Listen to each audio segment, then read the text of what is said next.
ਇਸ ਦਰਿਆ ਦੇ ਵਿੱਚ ਲਾਸ਼ਾਂ ਰੁੜੀਆਂ ਜਾਂਦੀਆਂ ਵੇਖੀਆਂ ਨੇ, ਬੰਦੇ ਵੱਡੇ ਵੇਖੇ ਨੇ, ਕੁੱਤੇ ਬਿੱਲੇ ਖਾਂਦੇ ਵੇਖੇ ਨੇ। बड़ी मुश्किल नाल पाकिस्तान हासिल हुआ है।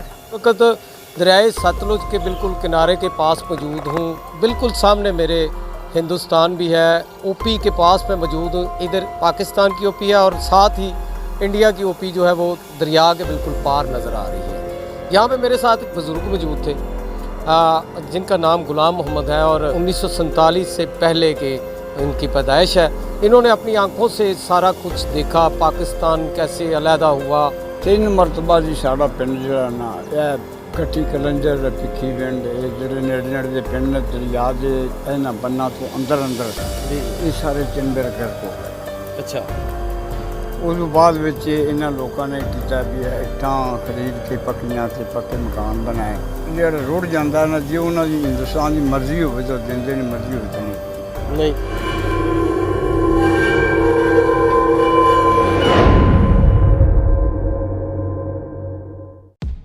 बिस्मिल्लाहिर्रहमानिर्रहीम, अस्सलाम वालेकुम नाज़रीन, आप देख रहे हैं मेरा YouTube channel Malak Arif official. और मैं इस वक्त दरियाए सतलुज के बिल्कुल किनारे पे कायम जो गांव है भिखीविंड पाकिस्तान में है। बिल्कुल साथ बिल्कुल करीब इंडियन सरहद है। उनकी ओपी मुझे ये सामने बिल्कुल नज़र आ रही है। और इस वक्त दरियाए सतलुज की भी सूरत हाल मैं आपको बताता चलूँ कि पानी का जो बहाव है वो बहुत ज़्यादा तेज़ हो चुका है। मैं बाद में इसके मतलब भी बयान करता हूँ। उससे पहले मैं आपको बहुत बड़ी स्टोरी बताने जा रहा हूँ कि मेरे पास इस वक्त वो बुज़ुर्ग मौजूद हैं जिन्होंने पाकिस्तान और हिंदुस्तान की सरहदें अलहदा होते हुए अपनी आंखों से देखी। और मज़ीद उन्होंने क्या क्या देखा, यहाँ पे लाशें गिरी हुई, गर्दनें कटी हुई, इज्जतें पमाल होती हुई उन्होंने अपनी आंखों से देखी। कैमरे से पहले भी हमारी उनसे बात हुई। अब कैमरे के अंदर मैं आपसे भी बात करवाता हूँ। बाबा जी से सबसे पहले पूछते हैं, बाबा जी नाम की गुलाम मोहम्मद। अच्छा, किन्नी तलीम है तक? 6ਵੀਂ ਦੇ ਵਿੱਚ ਉੱਠਿਆ।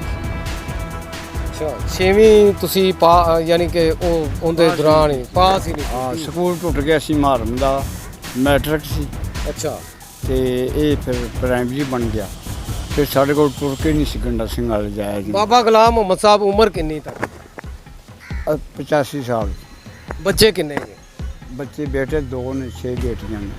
ਅੱਛਾ, ਬੱਚਾ ਇੱਕ ਸਪੈਸ਼ਲ ਐਜੂਕੇਸ਼ਨ 'ਚ ਮਾਸ਼ਾਅੱਲਾ 17ਵੇਂ ਸਕੇਲ 'ਤੇ। ਅੱਛਾ, ਤੇ ਬੇਟੀਆਂ ਦੀ ਸ਼ਾਦੀ ਕਰਤੀ। ਇੱਕ ਬੱਚਾ ਜਿਹੜਾ ਉਸ ਨੇ ਦਾ ਕਰਤਾ। ਅੱਛਾ ਅੱਛਾ, ਤੁਸੀਂ ਦੱਸੋਗੇ ਕਿ ਪਾਕਿਸਤਾਨ ਤੇ ਹਿੰਦੁਸਤਾਨ ਜਦੋਂ अलहदा होए ने, पार्टीशन होई है, ਹਾਂਜੀ, ਉਦੋਂ ਤੁਹਾਡੀ ਉਮਰ ਕਿੰਨੀ ਸੀ? 12 ਸਾਲ। ਅੱਛਾ, ਤੁਸੀਂ ਕੀ ਵੇਖਿਆ ਆਪਣੀਆਂ ਅੱਖਾਂ ਨਾਲ? ਅਸੀਂ ਅੱਖਾਂ ਨਾਲ ਦੇਖਿਆ ਦੁਨੀਆ ਆਉਂਦੀ ਜਾਂਦੀ ਤੇ ਫਿਰ ਅੱਖਾਂ ਨਾਲ ਦੇਖੀਆਂ ਇਹ ਚੀਜ਼ਾਂ ਕਿ ਇਸ ਦਰਿਆ ਦੇ ਵਿੱਚ ਲਾਸ਼ਾਂ ਰੁੜੀਆਂ ਜਾਂਦੀਆਂ ਵੇਖੀਆਂ ਨੇ, ਬੰਦੇ ਵੱਡੇ ਵੇਖੇ ਨੇ, ਕੁੱਤੇ ਬਿੱਲੇ ਖਾਂਦੇ ਵੇਖੇ ਨੇ। ਬੜੀ ਮੁਸ਼ਕਿਲ ਨਾਲ ਪਾਕਿਸਤਾਨ ਹਾਸਿਲ ਹੋਇਆ। ਅੱਛਾ, ਮਾਮੂਲੀ ਜੀ ਸ਼ਹਿਰ ਨੂੰ ਬੜੀਆਂ ਕੁਰਬਾਨੀਆਂ ਤੋਂ ਬਾਅਦ ਸਾਨੂੰ ਇਹ ਠਿਕਾਣਾ ਮਿਲਿਆ। ਮੁਸਲਮਾਨਾਂ ਨੂੰ ਆਜ਼ਾਨ ਦਾ ਟਾਈਮ ਮਿਲਿਆ, ਮੁਸਲਮਾਨਾਂ ਨੂੰ ਕੁਰਬਾਨੀਆਂ ਕਰਨ ਦਾ ਟਾਈਮ ਮਿਲਿਆ। ਜੇਕਰ आज नहीं होना कोई आ नहीं जाए। ਅੱਛਾ ਜੀ, हिंदुस्तान ਇੱਥੋਂ ਮੀਲ ਪੰਧ ਕਟਾਓ ਕਰਕੇ ਪਿੰਡ ਦੇ ਕੋਲ ਆ ਗਿਆ। ਸਾਡੇ ਅਫਸਰ ਡੀਸੀ ਸਾਹਿਬ ਆਏ ਨੇ, ਉਹਨਾਂ ਤੇ ਸਰਵੇ ਕਰਵਾਇਆ। ਲੇਕਿਨ ਅਮਲ ਦਰਾਮਦ ਇਹਦੇ ਅੱਗੇ ਪੱਥਰ ਲੱਗਣਾ ਚਾਹੀਦਾ ਪਾਣੀ ਦੇ ਅੱਗੇ ਤੇ ਬਚਤ ਹੋ ਜਾਏ। ਇੱਧਰ ਸਾਡੀ ਸਰਕਾਰੀ ਚੌਕੀ ਹੈ, ਦਫਾਵਾਂ ਨੇ, ਤੇ ਜੇ ਪਾਣੀ ਦਾ ਮਾੜਾ ਜਿਹਾ ਜ਼ੋਰ ਹੋ ਗਿਆ ਤੇ ਦਫਾਵਾਂ में ਡਿੱਗ ਜਾਣੇ, ਚੌਕੀ ਡਿੱਗ ਜਾਏਗੀ ਤੇ ਰਾਖੀ ਖਤਮ ਹੋ ਜਾਏ ਤੇ ਪਿੰਡ ਬਰਬਾਦ ਹੋ ਗਿਆ, ਡਿੱਗ ਪਿਆ, ਢਹਿ ਪਿਆ। ਤੇ ਫਿਰ ਕਿੱਥੋਂ ਥਾਵਾਂ ਮਿਲ ਜਾਣ? ਅੱਜ ਕੱਲ੍ਹ ਤਾਂ ਕਰੋੜਾਂ ਪੱਤੀ ਮਰਲੇ ਥਾਂ ਮਿਲਦੀ ਤੇ ਇੰਜ ਜੋਗੇ ਲੋਕ ਨਹੀਂ ਹੈਗੇ। ਗਰੀਬ ਤਬਕਾ ਹੈ, ਜ਼ਿਮੀਦਾਰ ਕਰਦਾ ਕਰਦੇ। ਅੱਲਾਹ ਦੇ ਨਬੀ ਨੇ, ਅੱਲਾਹ ਦੀ ਜ਼ਾਤ ਨੇ ਆਖਿਆ ਕਿ ਤੁਸੀਂ ਪੈਦਾ ਨਹੀਂ ਹੋਣਾ, ਬੰਦੋਬਸਤ ਪਹਿਲੇ ਕੀਤਾ। वाह वाह। और हुकूमत ने किया। अच्छा जी, बिल्कुल जी, जैसा कि मैंने आपको पहले भी जिक्र किया है, मैं इस वक्त दरियाए सतलुज के बिल्कुल किनारे के पास मौजूद हूँ। बिल्कुल सामने मेरे हिंदुस्तान भी है, ओपी के पास मैं मौजूद हूँ। इधर पाकिस्तान की ओपी है और साथ ही इंडिया की ओपी जो है वो दरिया के बिल्कुल पार नज़र आ रही है। यहाँ पे मेरे साथ एक बुज़ुर्ग मौजूद थे जिनका नाम गुलाम मोहम्मद है और ये 1947 से पहले के इनकी पैदाइश है। इन्होंने अपनी आंखों से सारा कुछ देखा, पाकिस्तान कैसे अलहदा हुआ, कैसे मार्द वजूद में आया, कटी हुई लाशें, गर्दनें अलहदा और इस्ते पमाल होती हुई भी देखी। तो साथ में जो है इन्होंने ये भी देखा है कि दरियाए सतलुज पानी में है और कैसे आज तक सैलाबी सूरत हाल कितनी बार यहाँ पे हुई। बाबा जी क्या बताएंगे आप कि दरियाए सतलुज में कितनी बार सैलाब आया और क्या क्या नुकसान हुए? 3 मरतबा जी साड़ा पिंड जिहड़ा ना यह कट्टी कलंजर भिक्खी पिंड ये जिहड़े नेड़े नेड़े दे पिंड ने दरिया दे इन्हां बन्ना तो अंदर अंदर जी जी। ये सारे 3 बेर गर्क हो गए। अच्छा। उस बाद ਵਿੱਚ ਇਹਨਾਂ ਲੋਕਾਂ ਨੇ ਕੀਤਾ ਵੀ ਇੱਟਾਂ ਖਰੀਦ ਕੇ ਪੱਕੀਆਂ ਤੇ ਪੱਕੇ ਮਕਾਨ ਬਣਾਏ ਤੇ ਪਾਣੀ ਜਦੋਂ ਚੜ੍ਹਦਾ ਆਪਦੇ ਮਕਾਨਾਂ ਤੇ ਚੜ੍ਹ ਜਾਂਦਾ ਤੇ ਮਨੇ ਜਾਣ ਕੇ ਦੇਖੋ ਨਾ ਕਿਤੇ ਮਨੇ ਦੀ ਜਾਈਏ ਕਿਸੇ ਦੇ ਹੱਥ ਫਲਾਈਏ ਇਹ ਉਹ ਸਾਡੇ ਪਿੱਛੋਂ ਹਕੂਮਤਾਂ ਦੀ ਦੋਵਾਂ ਦੀ ਉੱਠ ਕੇ ਜ਼ਬਾਨਾਂ ਤੇ ਚੱਲ ਜਾਓ ਇਹ ਕਰੋ ਉਹ ਕਰੋ ਲੇਕਿਨ ਨਹੀਂ ਇਹ ਲੋਕ ਜਿਹਦੇ ਨਾਲ ਬੈਠੇ ਰਹਿੰਦੇ ਨੇ ਇੱਥੇ ਵੀ ਜਦੋਂ ਮਕਾਨ ਡਿੱਗ ਪਏ ਉਦੋਂ ਦਾ ਮਰਨਾ ਹੀ ਮਰਨਾ ਤੇ ਉਹਨੂੰ ਪਹਿਲੇ ਕਿਉਂ ਜਾ ਕੇ ਝੋਲੀ ਫੈਲਾਈਏ ਕਿਸੇ ਦੀ।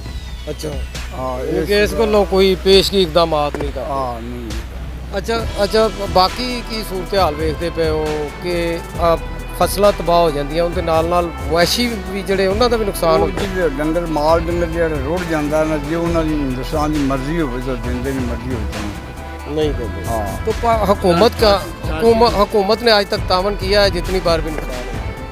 ਕੁਛ ਵੀ ਨਹੀਂ ਹੈ ਜਿਹੜੇ ਰੰਜਰ ਵਾਲੇ ਹੁੰਦੇ ਨੇ ਇਹ ਉਹਨਾਂ ਨਾਲ ਮਲਾਮ ਲੋਕ ਕਰਦੇ ਨੇ ਜੇ ਉਹਨਾਂ ਦੀ ਮਰਜ਼ੀ ਹੋਵੇ ਤਾਂ ਕੁਛ ਦਿੰਦੇ ਨਹੀਂ ਮਰਜ਼ੀ ਹੋਵੇ। नहीं हुकूमत हमारी पाकिस्तान की जो है ये फसलें तबाह होती हैं उनका मुआवजा देते हैं या कोई नुकसान ਅਸੀਂ दीगर ਤਾਂ कोई? ਕੁਛ ਨਹੀਂ ਵੇਖਿਆ ਜੀ ਅੱਜ ਦੇ ਦਿਨ ਦਾ ਕੋਈ ਕੋਈ- ਦਿੰਦੇ ਨੇ ਕਿ ਨਹੀਂ ਦਿੰਦੇ MP MNA ਉਹਨਾਂ ਨੂੰ ਭਾਵੇਂ ਕੁਝ ਦਿੰਦੇ ਹੋਣ ਸਿਵਲ ਨੂੰ ਤਾਂ ਕੁਛ ਨਹੀਂ ਅਸੀਂ ਵੇਖਿਆ।